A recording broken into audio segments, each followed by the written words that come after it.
Hello, I'm Fritz Mayer, professor here at the Sanford School of Public Policy at Duke University, and it's my pleasure to welcome former Congressman Barney Frank to this year's Rutherford Living History program. Welcome, Congressman Frank. Thank you.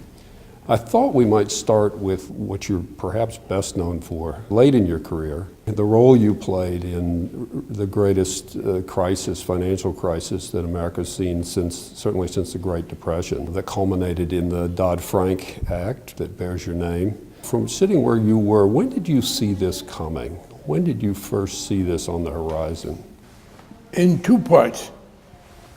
Beginning in the late 90s and early 2000s, I did see, along with some other Democrats, and actually people in North Carolina took the lead in this. There was a group in North Carolina, the Committee for Responsible Lending, that looked at it. We did see the problem of people being given mortgage loans that they couldn't afford, with consequent problems for them and for the institutions that lent it to them. I did not see that this was going to have the spillover effects it had. That is, we did see and tried to stop mortgage loans going to people who shouldn't have gotten them. And the Republicans and their free market attitude just stiffed us on that. So that was the first part of it. By 2007, I began to learn that it had the possibility of spreading. And in 2006, the Democrats won the majority in the House, which made me the chairman of the Committee on Financial Services, which was the House Committee of Jurisdiction over the financial industry. And I used that opportunity, or that leverage, to finally get the House to pass a bill to stop the bad mortgage loans over the Republicans' objection. But the other thing that happened was during 2007, I started working with Hank Paulson, who was the Secretary of the Treasury, Hank Paulson under George W. Bush, and Ben Bernanke, the head of the Federal Reserve. And I am very proud of the cooperation we had. I thought they were both very thoughtful people. I didn't agree with them on everything, but they were both pretty moderate. But they began to educate me that we had problems in the financial system and that we weren't well suited by our rules to deal with it.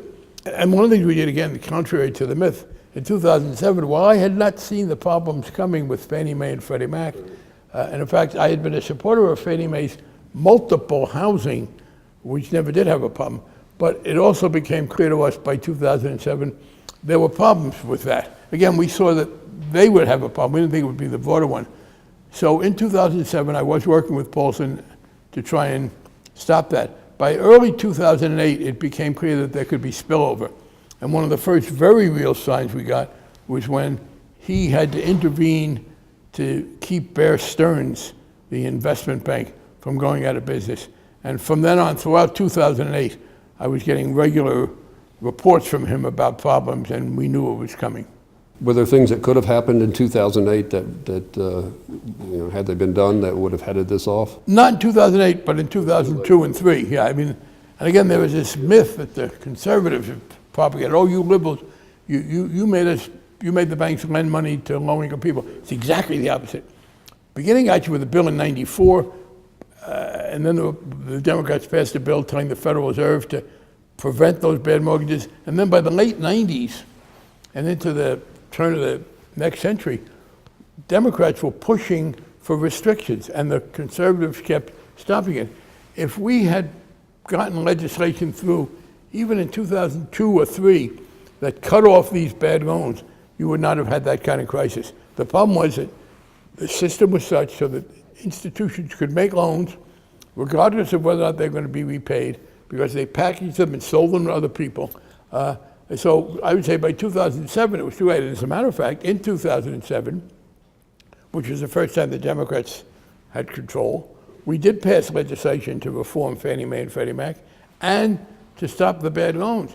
But as I said, by then it was too late. In fact, Dick Cheney, in his memoir, has this incredible statement that says, in 2003, we, the Bush administration, tried to reform Fannie Mae and Freddie Mac, but Chairman Barney Frank of the Financial Services Committee blocked us. Well, I wasn't chairman of the committee then. I didn't become chairman until 2007.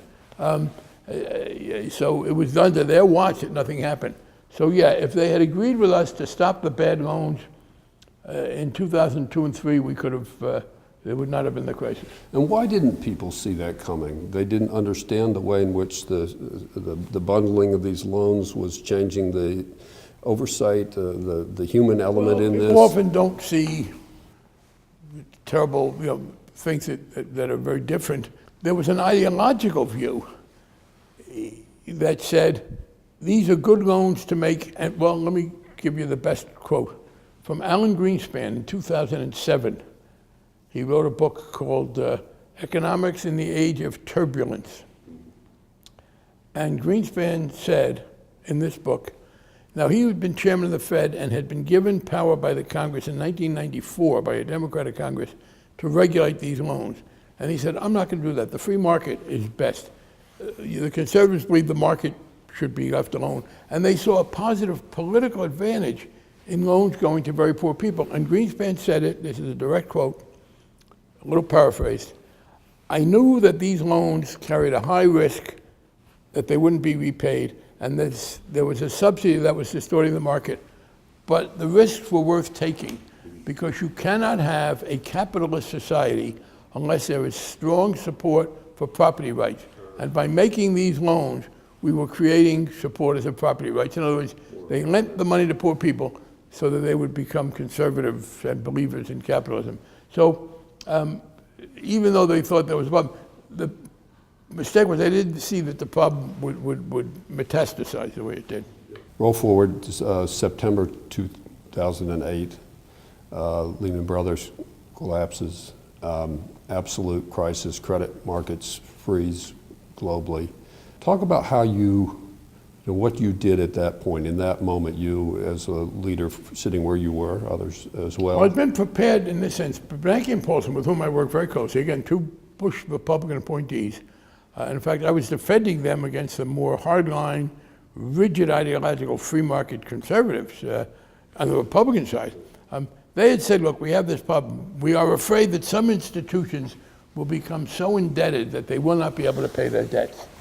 Bear Stearns was that way, so they were able to get Bear Stearns to be taken over by J.P. Morgan Chase. And then Merrill Lynch was a problem. They got Merrill Lynch to be taken over by the Bank of America, but they were afraid they were going to run out of safe harbors to put these people. And they said, here's the problem we'd like to resolve. If a big institution that can't pay its debts goes under, if they don't pay their debts, that will have a reverberating effect throughout the whole economy. A won't pay B, and then B won't pay C, D, and E, and C won't pay J, H, and K, et cetera, et cetera. And what they wanted was us to pass legislation that would give them a way to step in, because they said under existing law they had only two things they could do. They could pay none of the debts or all of the debts, both unsatisfactory. So when Lehman Brothers collapsed and there was nobody else to take it over, there was no bank left. The Bank of America had taken over Merrill Lynch. J.P. Morgan Chase had taken over Bear Stearns. Wells Fargo had taken over Wachovia Bank. When Lehman Brothers failed, there was nobody who could take it over. Citicorp was not in a position to do that. Paulson tried to get Barclays Bank in England to do it, and the British authorities said, no, sir, we're not taking your crap, in a literal, almost literal sense. So Lehman Brothers failed and couldn't make its payments, and there was this terrible crisis. I was not shocked because Paulson and Bernanke had correctly predicted it by then. Nobody was predicting it early on, but they both said, look, this is, there was warning that Lehman was in trouble, and actually over a weekend I'd been talking to Paulson, we talked regularly, and he said to me, I think it was on a Sunday, well, after all this work, I think I've gotten Barclays Bank to take it over. Jim and I, my then partner, now husband, we were in New York at a fundraiser for the Democrats. The week after, we went back, and when I got home, there was another phone call from Paulson. Unfortunately, the British would not allow Barclays Bank to do it, and it failed. And therefore, we got to figure out what to do. So what happened was they said, all right, look, nobody knows what's going to happen when one of these fail. We think it'll be a problem. A number of the conservatives said, let it fail. That's free enterprise. The right to fail is part of capitalism. So it failed in the sense that nobody was paid, and the result was cataclysmic. It was worse than anybody thought. The world shut down. because people said, well, if they didn't pay that, I'm not lending anybody any money. And in fact, there were a group of Republicans who celebrated. They said, this is free enterprise. That was when it fell on Monday. By Tuesday, the negative consequences of their failure to pay were so chilling that all of a sudden they were not so much for total free enterprise. They were ready for intervention. I actually put out a statement that I was going to file a bill that declared September 15th Free Enterprise Day, because we had it for only one day. That was Monday. On Wednesday, the American International Group, AIG, comes in and says, we too, we can't pay our debts.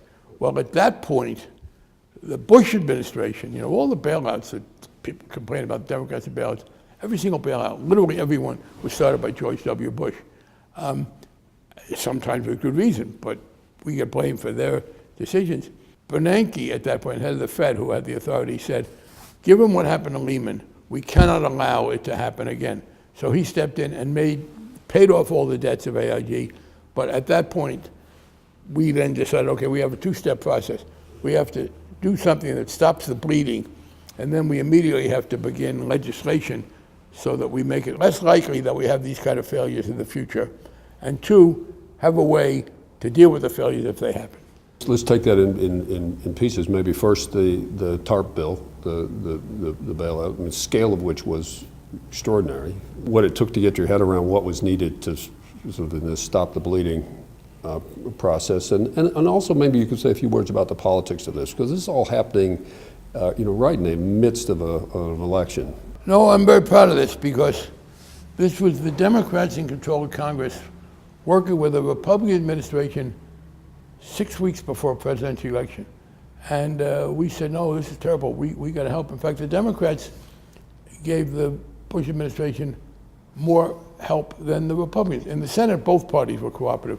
But in the House, the House Republicans were dragging their feet, and John McCain was being irresponsible and undercutting it. So yeah, people said, whatever happened to bipartisanship? Well, this current situation of refusal to work in the national interest, it's not that old. It started in 2009. It started when the Republicans went into the opposition to Barack Obama.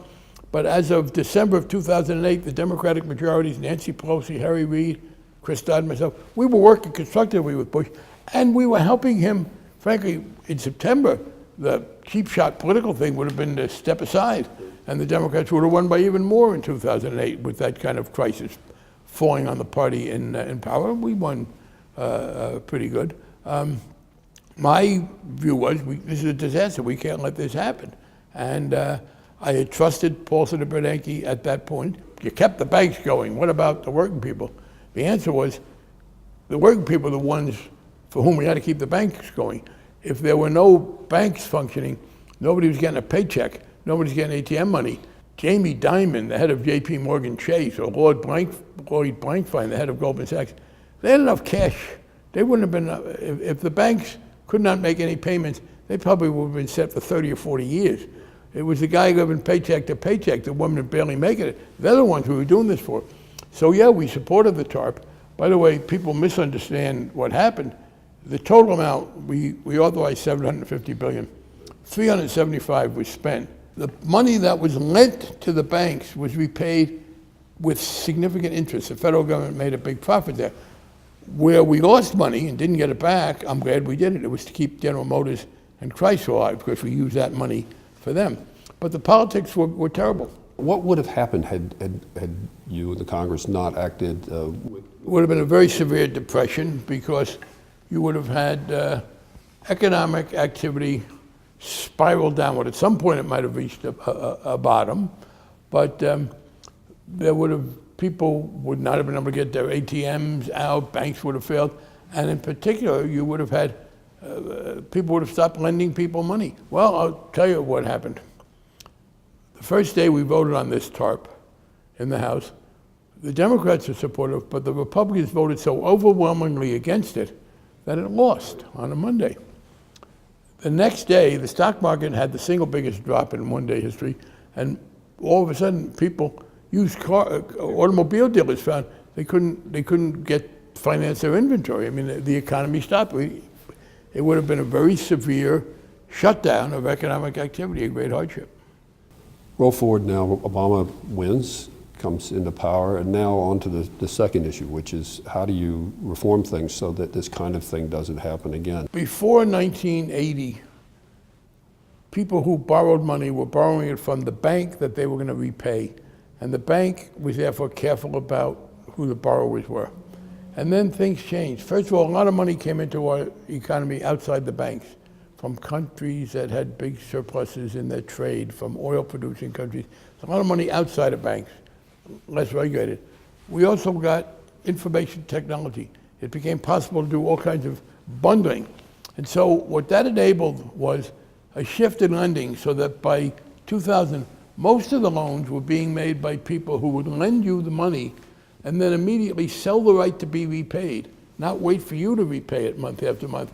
The economic incentive on the part of the lender went from worrying about the quality of the loans to the quantity of the loans. The more loans you made, the more you could sell. The financial industry had found ways to make money from risk-taking while ducking the responsibility if the risks went bad.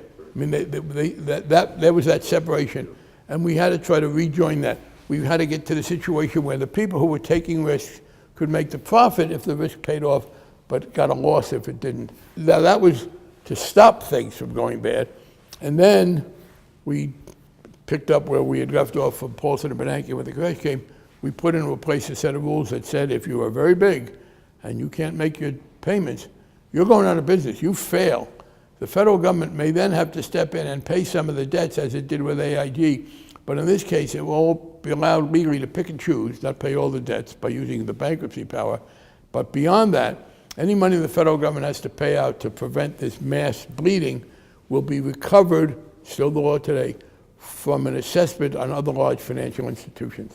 As you start to put this together, where are the points of conflict in this? You have Republicans, by and large, who just didn't want any regulation, the ideologues, and who also, some of them, didn't want the political heat. I think there was some irresponsibility there.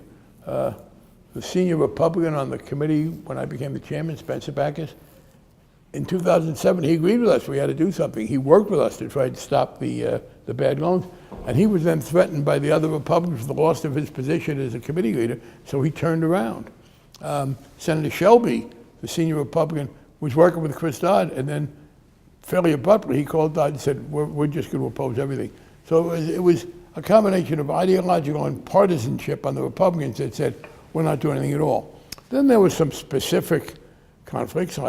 Some of the financial institutions wanted to have more freedom. We had a problem because we wanted to protect consumers. Now, the Consumer Financial Protection Bureau, which is an important part of this, Elizabeth Warren's idea, was not systemic. We wanted to protect consumers, not because that was going to cause a crisis, although there was an overlay, but just while we're at it, why not protect consumers who've been badly mistreated? That became very controversial because, and you look, as the day before we are interviewing this, as you know, the Republicans in the House and the Senate and Trump just killed a major reform that had done. It wasn't systemic, it was that they just didn't want to lose out that advantage. Long process over a course of a year and a half, ultimately, across the two houses, I guess, to get this done. I think you write in your book, with the passage, you had the swing of emotions from exhilaration at the passage of this very important piece of legislation, but then also the realization that the politics of this were, and I guess already turned in a lot of ways. Yeah, I was the face of it. There was anger on the right and on the left. The one disagreement I had with Paulson was, I agreed we had to keep the banks in business. I wanted to use some of that money to help people who were going to be foreclosed upon. And you got to try and roughly, there were some people who were responsible. Some people were facing foreclosure because they'd bought a home, and then the home went way up in value through nothing they did, and they took out a second mortgage and bought a boat. And there was no good public policy reason to help them. There were other low-income people who had been misled, and there were other people, they bought the house, and then property values in general went down, so they could no longer get their money back. And I did want to use some of the money for that, and we fell into a glitch. The first chunk of money from the TARP was given to the banks. the TARP legally, we'd written the TARP law so that you could use some of that money to help people who were deserving not be foreclosed upon. That was important to me. Maxine Waters was the number 2 on the committee.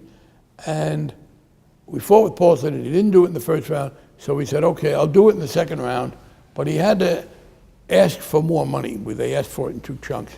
And he said, it's now after the election, Obama's the president-elect, I'm not going to do that unless he agrees. The Obama said, well, he's got the authority to do it. I'm not going to ask for it because I'm not going to be responsible for it. So, to my great frustration with both of them, it didn't happen. Obama said at the time, well, we only have one president at a time. My response was that overstated the number of presidents we had when we needed one. And so I was angry about that. But the public was angry. As far as they saw it, the banks had screwed up and they were getting protected. And it is true. In 2003, I had unwisely said that I was ready to give Fannie Mae some leeway. I was talking about the multifamily Fannie Mae, but I didn't qualify it, out of context. So it looked as if I had been one of those who encouraged it. In fact, the opposite was the case. But, it's now July, and I've been busy until July with the bill. It's now July, the election's coming up in November, and suddenly I find for the first time since 1982 that I have a race on my hands. So I had a campaign. I didn't do it very well. I was stressed out. I was late. Fortunately, a number of people kind of around me came to my rescue. I screwed up. One of the things I did, I had a guy who'd been my media guy for a long time, brilliant guy, named Daniel Payne. I got persuaded that I should change. It was unfair to him. It was a stupidity on my part. It was all a panic. So I won. I won by 55, 44. I mean, I won, well, there was some independence. I won 54-43, so it wasn't a squeaker. But it was by far the closest election I had because I was the face of this crisis, and I got blamed for it. But also because I responded very badly, being under stress, and I should have been ready for this. And it was almost a classic case of somebody who's been around a long time, and all of a sudden he's in a race, and he almost has forgotten how to run. Let me ask you just one more question about this, your role in the financial reform. We're now 8-9 years later, 8 years, I guess, after the final passage. Where do you think it stands? And if you look I think at your it's in legacy, very good shape, and the proof of that is that the Republicans are not seriously trying to get rid of it. The House passed a bill that would decimate it. That's because the current chairman of the committee is a very amiable, deeply conservative guy who's sort of out of touch with everybody else. They let him have his bill. Nobody else is taking it seriously. It isn't even being introduced in the Senate. Instead, there's a bipartisan effort in the Senate, one of the few these days, to make some fixes in the bill that I'm all for. And essentially, there is a recognition, I believe, that it has made the economy safer, no guarantee, but safer, at no serious economic cost. Some of the people in the industry are annoyed, and we got to help the smaller banks a little bit. In fact, by the way, when you press them and they complain, these days, more of the regulatory burden that banks have is from things that had nothing to do with the bill I worked on. It has to do with money laundering and bank secrecy and the Patriot Act. It's aimed at terrorism financing and drug smuggling, and people lump those all in their mind. But I think the proof is that one of the big things we did was to regulate derivative transactions by making them be more regulated. The new head of the agency that has the most to say there, the Commodity Futures Trading Commission, Chairman Giancarlo, says he essentially agrees with that. So I feel vindicated because that bill is staying where it is. Now, the Trump appointees will be less rigorous in applying the powers, but they will not be taken away. Let me shift gears. You were first, at least voluntarily, open gay member of the House of Representatives. But you began your political career at a time in America where it was not possible to be open about being a gay person. I want to explore with you and talk a little bit about your thinking when you began your political career about how to handle this and how that evolved over time. In 1972, I first ran for office. Before then, I would have been reluctant even to run because there was such an anti-gay attitude in the country. I thought that even the possibility could be a problem. And then came this 1969 Stonewall protest, And there's no issue in American history I can think of where there was such a sharp line break. And it turns out America was readier not to be bigoted than we realized. So even by 72, only 3 years after Stonewall, it was now a legitimate subject of discussion. We were on the short side of the argument, but it was an argument at least. On the other hand, there was no way if I had been open that I could have gotten elected, I believe. Harvey Milk, it is true, later, a couple years after that, did get elected in San Francisco, but from a largely gay constituency. And so I said, here's the deal, I would like to get elected. I think I can do a lot of good, the things I care about. I will not be open about being gay. I will, however, from the moment I am elected, be an advocate for gay rights. I think to be a gay man yourself and then support anti-gay legislation or not fight for it is terrible hypocrisy. So from the beginning, I was the lead sponsor of the gay rights bill. And then I thought, okay, here's what I'll do. I'll be publicly closeted, but I'll privately lead the life of a gay man. But that didn't work. You can't have that kind of a bifurcation. And the more prominent I became publicly, and the better my career was going, the worse it was to try and conceal it and still have a life. And the disparity between a very satisfying career and a miserable, self-inflicted, deprived private life overcame me. So by the late 70s, I said, all right, I'm probably going to leave the state legislature. I didn't see anywhere else to go. It did become clear to me by then that I could get elected to a congressional seat where there was a lot of liberals. I'd become a leading liberal. But the 2 congressional seats, the one I lived in and the one right next door, were occupied, very well occupied by wonderful people. Speaker Tip O'Neill, Congressman Robert Dryden. So I was starting to come out, tell people, first on a retail basis, that I'm gay. I'd graduated law school by then. I was ready to leave the legislature, become a lawyer, a gay rights advocate. I could make some money as a lawyer. Having been in the Mass legislature, which is a serious place, for 10 years, I would have been one of the senior gay people who'd been in elected office who was out. And that's the path I was on. And then in 1980, the congressman from the district next to mine, Robert Dryden, was a Jesuit priest, an anti-war guy who'd gotten elected. And when the new Pope came in, John Paul II, he ordered Dryden not to run again. And that created the vacancy for me. I had a couple of days to think about it. So at that point, however, I had to shut down my coming out because I thought I had a chance to get elected to Congress. I thought I could do a lot of good there, things I cared about. But obviously, I could not have come close to getting elected if I was out. In fact, I almost lost because of the suspicion. So I did not come out then. I got to Washington and I said, okay, maybe I can do here what I couldn't do at home, be publicly closeted, privately active, because I'm away from home, etc. Still didn't work.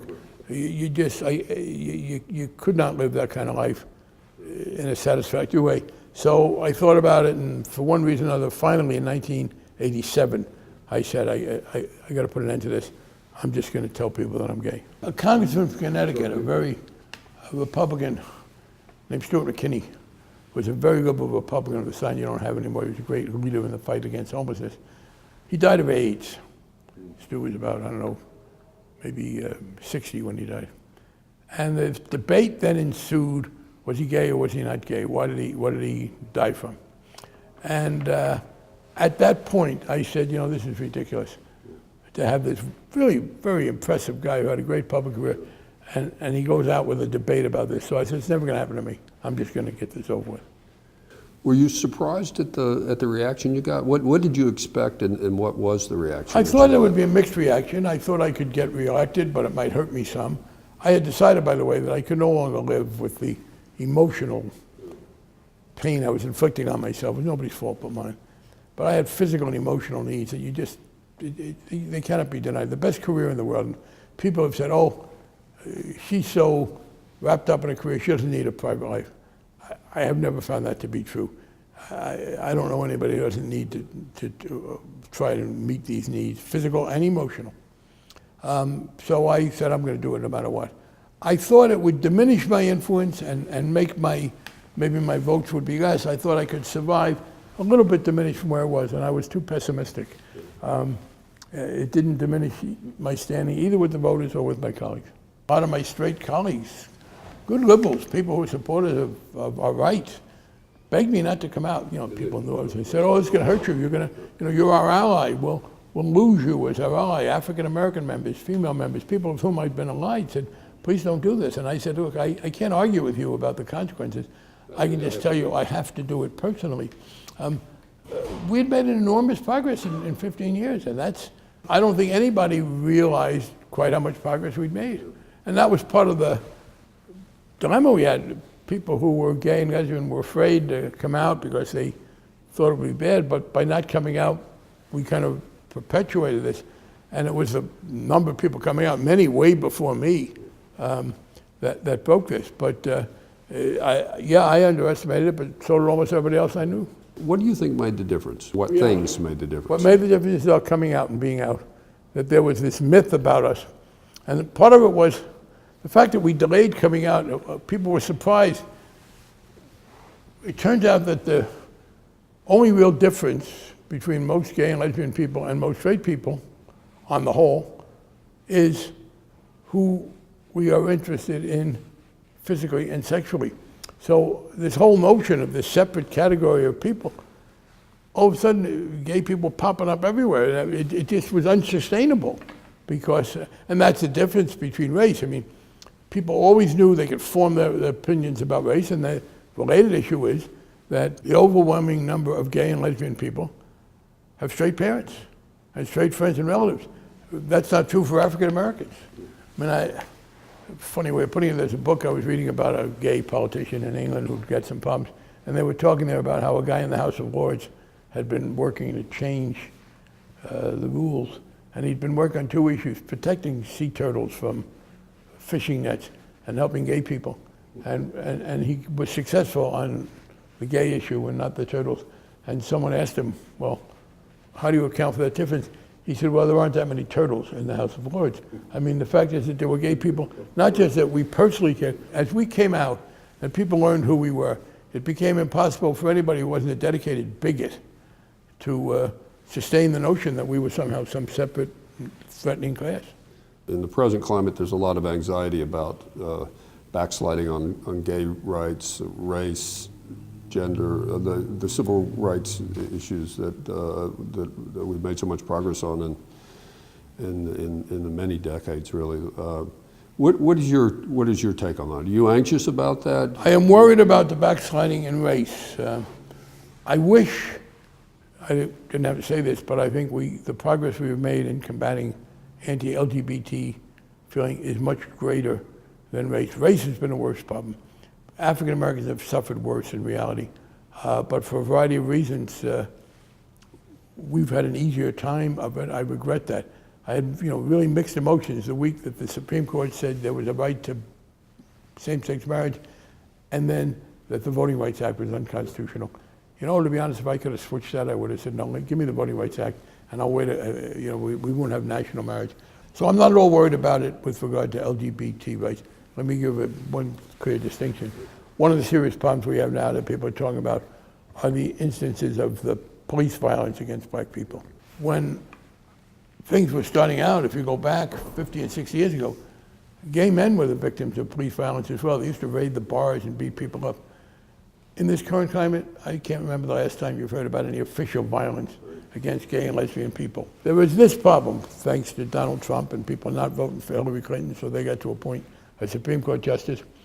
They will give people the right to ignore our rights in many cases, unfortunately, because of religion. But the rights will be there. So I do not see much backsliding with regard to gay, lesbian, bisexual people. And in fact, transgender people are continuing to make advances. But on race, I am worried about the Trump people. Both officially, you have Jeff Sessions, who is cut back on voting rights and other things. So public policy under Trump is becoming less supportive of legal equality for African Americans, and the attitudinal impact he's had has been bad. Let me ask you about another feature of the current political climate that I know you've thought a lot about, and that is the extreme extent of polarization in not only the electorate, but in the Congress and other elected bodies, and the extent to which compromise has become kind of dirty word. There's a very simple explanation for it. The Republican Party moved to the right. In 2008, when we Democrats were in control, and there was an election coming up, and problems with the Bush administration, he got full cooperation. What happened was, first of all, the Republican Party went into complete opposition and decided they had no responsibility for anything. And Mitch McConnell said, all I want to do is defeat Obama. And then, as a consequence, they'd already been moving conservative. We'd been moving more liberal. But then came the crisis we started talking about. And that radicalized the Republican Party. Out came the Tea Party from the woodwork, and they took over the Republican Party. And by the end of 2010, after primaries, more mainstream conservatives beaten by more right-wing people, the Republican Party had become an angry, anti-government party. And that's what changed things. And I know people say, well, you're being too partisan. Explain to me, how come in 2008, a Democratic Congress gave the Republican administration all this cooperation on things that were unpopular, and 3 months later, the Democratic president couldn't get anything like that?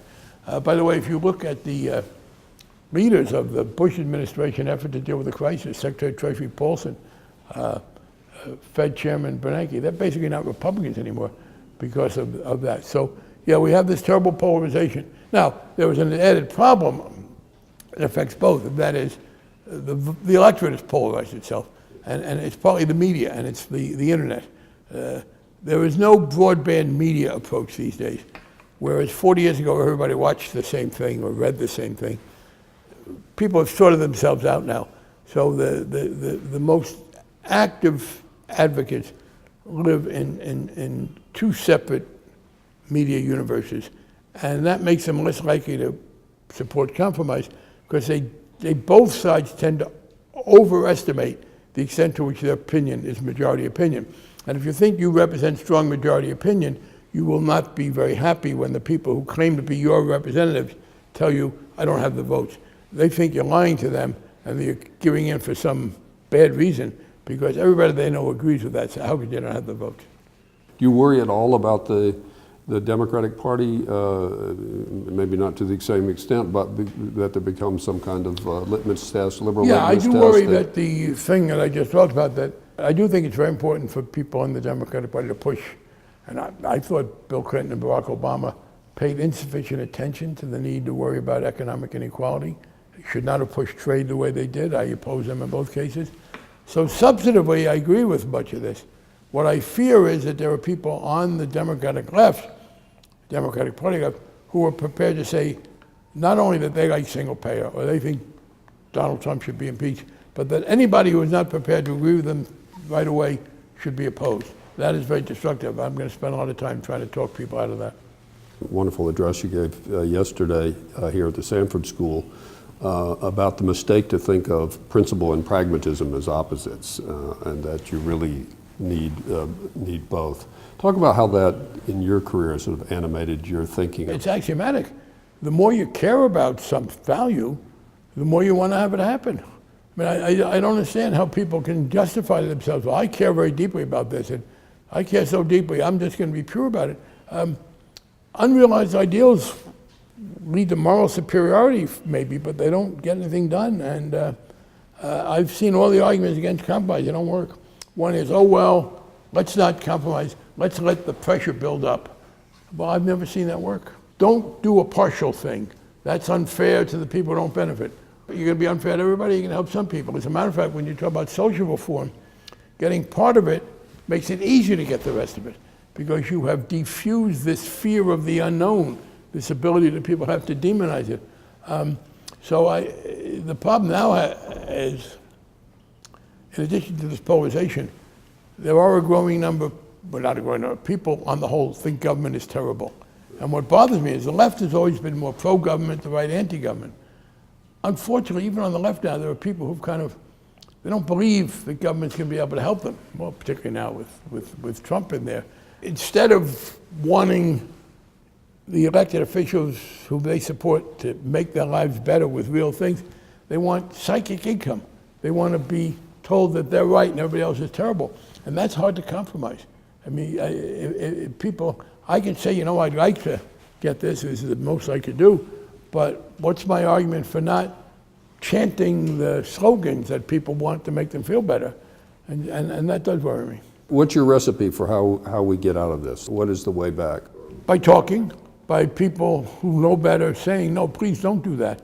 Don't, and ultimately it is to take advantage of what I think is the case of Trump's political weakness, because he is so awful and so alienating people, that the Democrats will be able to come back into power. When we come back into power, the key issue here is the lack of confidence in government, I believe. And we have to be ready to do some things right away. But even maybe before that, I think we should be talking about things that help deal with this fear of government. My current thinking, I've just thought about it recently, is I think the Democrats should be preparing a major program for helping diminish the depths of the opioid crisis, because that's Trump's demographic. These are the kind of white, angry people. Yeah, obviously there are people of all kinds, but almost, this is not some black thing that's happening. This is a white, working class, rural, non-metropolitan thing. And clearly the only way you're going to alleviate this is through government. And so I think what we should do is not just have specific programs like Medicaid and more centers to do this and other, and more trained people. I think we have to say, by the way, Ronald Reagan was wrong. The government is here to help you, because the opioid problem was not started by the government, and the only way it's going to be improved is if the government helps you. So please drop this attitude that the government is the enemy. There was so much more confidence certainly in the 60s and in the ability of government to solve problems. How did we get here? Two conventional arguments that they come together sequentially.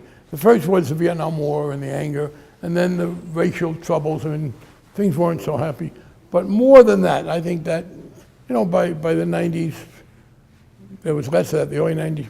The fundamental thing is that the way the economy has evolved in the world, in the developed world, between trade and technological change, if you are a white person, because you weren't subject to the prejudices of 50 years ago, sexual or racial, if you are a white male with an average education, with no particular skills of any kind, with no great technical sophistication, your economic position has eroded over the last 40 years. And that's it. And it's in many parts of the Western world. I think the anger about that erosion, in fact, the better things looked in general and the worse it is for you, the angrier you get. And that disparity between reading about progress in general and seeing the erosion in your own case helped persuade people that this wasn't, God didn't do this, people did this. The people were benefited. So there was this anger, this view that we have been hurt by other people. And that's the context in which we're working. You could use that anger, you could say, well, this is all the more reason why we need government to step in, to regulate markets, to deal with the inequities that arise from free, unfettered capitalism and the like. Or, as is the case now with Trump, that anger gets directed at government as the cause. Part of the problem is the fault of some of the bills, because government was part of the problem, the trade bills. I really think, and I did everything I could to help Clinton and Obama get elected, and I worked very hard on most of their legislative programs. I'm very proud of helping defeat the impeachment effort, the unfair impeachment against Bill Clinton. But this, the preeminence of trade, they had a tin ear with regard to that. They did say, yes, we'll do things to offset the negatives, but they should have said, we'll only do trade if we can offset the negatives. I think that turned people against government. Logically, of course, we could say this, but the people we're talking about, they did not just blame the private sector. They blamed them some, but they believed that it was a conscious set of public policies that hurt them. That's not essentially true, but there was enough truth to it because of the trade bills, the most prominent of them, to give that some credence. A couple more questions, and one is about the opioid crisis, which is, or more generally, where you see the best possibility for demonstrating again the power of government to make a positive difference in people's lives. Well, the opioid crisis one, I'm not an expert in it, but it's clear. Well, one thing was, it already played out. One of the arguments that I think helped deter people from voting to get rid of the president's health care bill was that the best single thing that's happened to help with opioid was the extension of Medicaid. And we even ought to do more of that. One of the things I'm thinking that we might do is to say, you know what? We want to amend the health care bill if we come into power, and we're going to make Medicaid not optional with the states. We're going to do it statewide. Remember, it wasn't optional when the bill was passed. The Supreme Court said you can't force them. So we say, okay, this is not a state choice. This is now an expansion of the program. And I think that's the opioid crisis seems to me the best way. Beyond that, I don't think there's anything you can do to tell people that. If we take power in the House, you pass a bill that extends Medicare to a lot of people who don't now have it. Maybe it's down to 55, maybe it's a buy-in. You put in a massive infrastructure program. You put those out there and get votes on them, even if they don't pass. And then if we do win the presidency, because of the political failures of Trump, and if we win the presidency in both or either one house, then you got a program enacted that means real improvement in people's lives. Expanding Medicaid, give people medical care who don't have it. Expanding Medicaid, infrastructure, money to communities so that they can hire people. There has to be a set of things that are good in and of themselves, good for the economy, morally right, and have an immediate effect.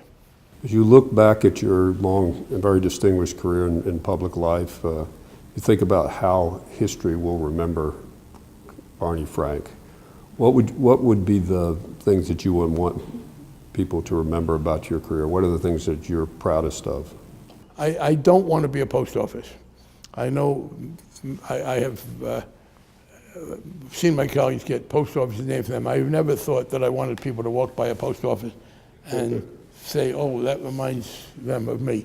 But I don't think you can't answer that one without